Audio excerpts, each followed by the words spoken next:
Congratulations to the class of 2020. Some of you have graduated already. Some of you still have finals. All of you should be very proud. Graduation is a big achievement under any circumstances. Yours comes as the world is turned upside down by a pandemic and by a country that's been swept up by protest. I can barely imagine how head-spinning these last few months have been for you. Just as winter was thawing and you were thinking about spring break, those of you who were away at college were either whisked home or stayed behind on a shuttered campus.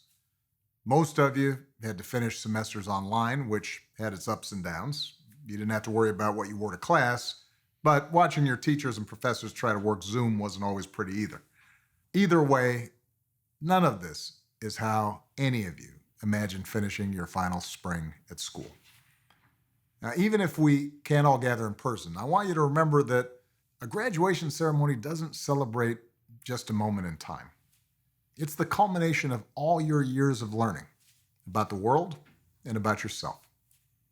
The friends and family who supported you every step of the way, they aren't celebrating a piece of paper. They're celebrating you, how you've grown, the challenges you've overcome, and the experiences you've shared. You can see that love in all the amazing ways that families have come up with their own at-home graduations, from drive-by parades to handmade yard signs. The point is, don't let the lack of a big, crowded ceremony take anything away from what your graduation signifies. Go ahead and bask in the glory of your achievement. And wherever you are, take lots of photos. Although, when I look at my graduation pictures, the main thing I realize is that I should have gotten a haircut more often. Now, as was true for generations before you, graduation marks your final passage into adulthood, the time when you're expected to fully take charge of your life's direction. It's when you get to decide what's important to you, the career you want to pursue, the values you want to live by, who you want to build a family with. That can be intimidating even under normal circumstances. And given the current state of things, let's face it, it can be downright scary. It's fair to say that your generation is graduating into a world that faces more profound challenges than any generation in decades. It can feel like everything's up for grabs right now. A lot of this uncertainty is the direct result of COVID-19, the 100,000 lives it's taken from us, the economic disruption it's caused. No one can say for sure how much longer the crisis will last. A lot of that will depend on the choices we make as a country. But, it will eventually end. Vaccines and treatments will emerge. The economy will begin to heal, and life will start returning to normal. And you'll still have your whole life ahead of you. The thing is, class of 2020, what these past few weeks have also shown us is that the challenges we face go well beyond a virus, and that the old normal wasn't good enough. It wasn't working that well. In a lot of ways, the pandemic just brought into focus problems that have been growing for a very long time, whether it's widening economic inequality, the lack of basic health care for millions of people, the continuing scourge of bigotry and sexism, or the divisions and dysfunction that plague our political system. Similarly, the protests in response to the killing of George Floyd and Breonna Taylor and Ahmaud Arbery and Nina Pop aren't simply a reaction to those particular tragedies, as heartbreaking as they are. They speak to decades worth of anguish and frustration over unequal treatment and a failure to reform police practices and the broader criminal justice system. These shocks to the system that we're seeing right now, just as you prepare to go out into the world, they remind us that we can't take things for granted. We have to work to make things better. They remind us that our individual well-being depend on the well-being of the community that we live in. And it doesn't matter how much money you make if everyone around you is hungry and sick. It reminds you that our country and our democracy only function when we think not just about ourselves, but also about each other. So, as scary and uncertain as these times may be, they are also a wake-up call. And they're an incredible opportunity for your generation. Because you don't have to accept what was considered normal before. You don't have to accept the world as it is, you can make it into the world as it should be and could be. You can create a new normal, one that is fairer and gives everybody opportunity and treats everyone equally and builds bridges between people instead of dividing them. Just as America overcame slavery and civil war, recessions and depression, Pearl Harbor and 9/11, and all kinds of social upheaval, we can emerge from our current circumstances stronger than before, better than before. But as has always been true at key moments in history, it's going to depend on young people like you to go out there and rewrite what is possible. I'll admit that it's a little unfair to lay such a heavy burden on you. I wish that my generation had done more to solve some of our country's big problems, so you didn't have to. But the good news is that I know you're up to the challenge. You are the best educated generation in history, and a whole lot more technologically savvy. You've been exposed to more knowledge and perspectives than my generation ever was. You're more tolerant and empathetic, entrepreneurial, environmentally conscious. Even before graduation, many of you have already started to make your mark, feeding the hungry, mentoring kids, fighting racial injustice, helping veterans, battling climate change. And now, to see so many of you participating in peaceful protests, to see so many of you of every race and background raise up your voices on behalf of justice for all, well, it's been unbelievably inspiring. You make me optimistic about our future. So as you prepare for the next stage of what I know will be a remarkable journey, I'll leave you with a few quick pieces of advice for what they're worth. First, do what you think is right, not just what's convenient or what's expected or what's easy. While you have this time, think about the values that matter to you the most. Too many graduates who feel the pressure to immediately start running that race for success skip the step of asking themselves what's really important. And too often they end up as adults who only do what's good for them and say to heck with everybody else, and they end up not having a lot of meaningful relationships or not really feeling as if they made a serious contribution to the world. I hope that instead you decide to moor yourself in values that last, like responsibility, fairness, generosity, and respect for others. That will make you part of the solution instead of part of the problem.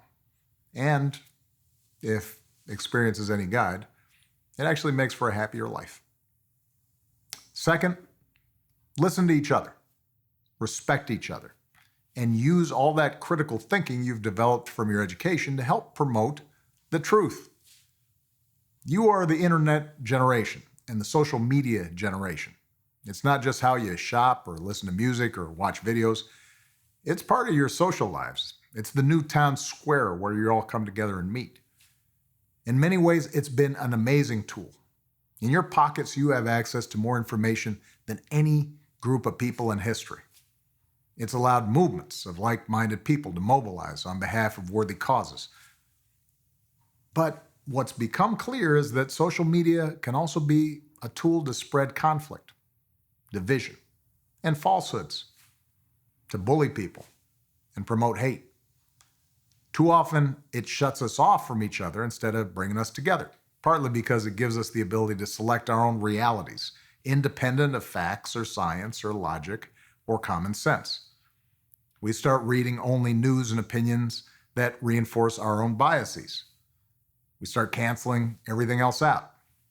We let opinion masquerade as fact, and we treat even the wildest conspiracy theories as worthy of consideration.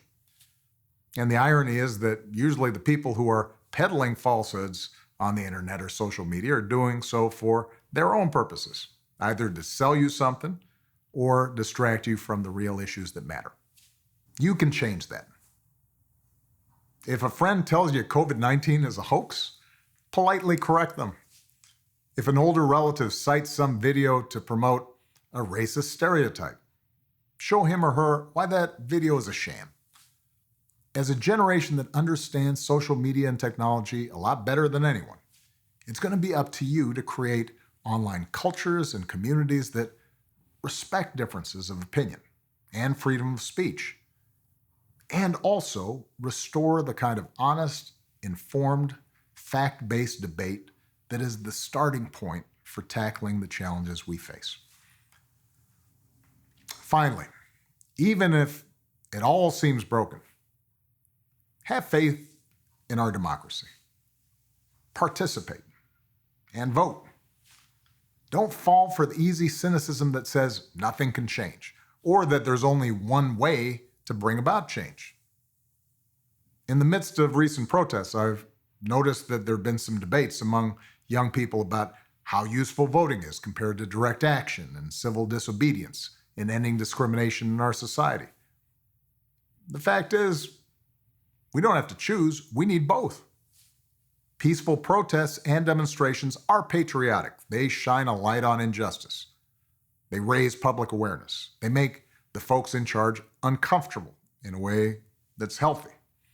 After all, we're a nation that was founded on protest. Eventually, though, your aspirations have to be translated into specific laws and institutional practices. And that only happens when we elect good people at every level who are responsive to our demands. And that includes local offices like the office of mayor or the office of district attorney that don't get as much attention as a presidential race, but have the most direct impact on issues like how communities are policed. In fact, you don't even have to be an activist to make a contribution to our democracy. If you've always dreamed of starting your own business, go build a company that is a model for paying its workers a fair wage. If you've dreamed always of being a doctor, think about working in a community that's short on doctors. There are so many ways to serve.